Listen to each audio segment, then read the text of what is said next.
Hi, this is Mike with Great Rock Real Estate. This is the first in a series of 5 short videos talking about valuing commercial income producing real estate using the income method. There's also a 6th video where we kind of put everything together from the 5, and then a 7th where we actually analyze a deal. But let's get started today with cap rate.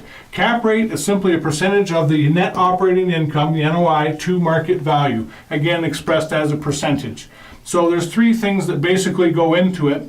We have the MV, which would be the market value, CP cap rate, and the NOI, the net operating income. This one is critical. The net operating income being the income that the property produces after all of the expenses.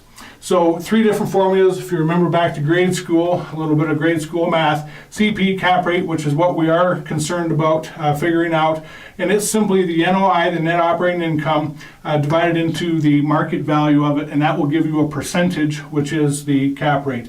And the higher the percentage, the greater return, or the greater net operating income. The lower the percentage, the less the net operating income. So it's obvious which one you'd prefer. And NOI, sometimes you'll see properties advertised and they'll give you the market price. Of course, they advertise how much they want for it, and they'll boast about their cap rate, but they won't actually tell you what the NOI is. So yeah, just simply multiply the 2 and that'll give you a rough idea of what they're using as an NOI to calculate those 2. Not used very often. This one certainly is used to help get a starting point to sell a property. So if you're looking at selling a property and not really sure how much you should ask, and it is an income producing asset as multifamily residential is, you would simply take your NOI, and as a seller you're going to know what that is. Take your NOI and divide a cap rate into it, the local cap rate for your area, and that will give you an idea of market value. Now, cap rate for your area needs to be, number 1, your area. You can't compare Denver to Dallas to Florida to Colorado Springs even to Denver, and also class of property. A Class A property is going to have a lower cap rate than a Class D property. Typically, that's going to have a higher cap rate because there's maybe some deferred maintenance and so on and so forth.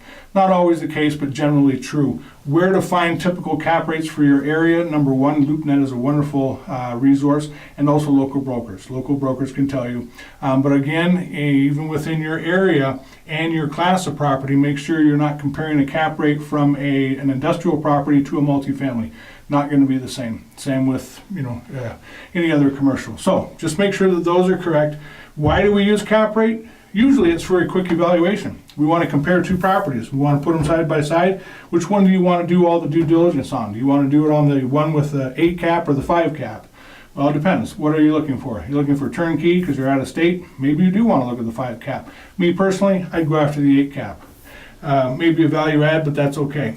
So quick evaluation, comparing 2 properties. And then as I said before, we also use it to get an approximate market value on a property, at least a good starting point. And then we can maybe look at some other things that may influence the price and go from there and actually publish a price. So again, I can't stress enough, class of property and area and type of property. I didn't put that in here, but type of property. Quick example over here.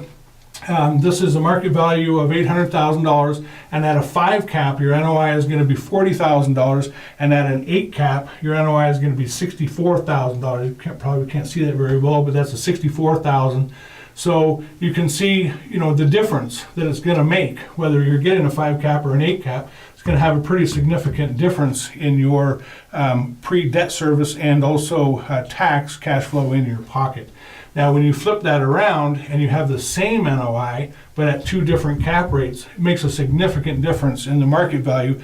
And in video 6, you'll see that the example that I give, there's a $300,000 difference. So it does make a difference. This is good to know. Stay tuned for all videos. If you watch them all, you will quickly become quite knowledgeable in how to value income producing commercial real estate.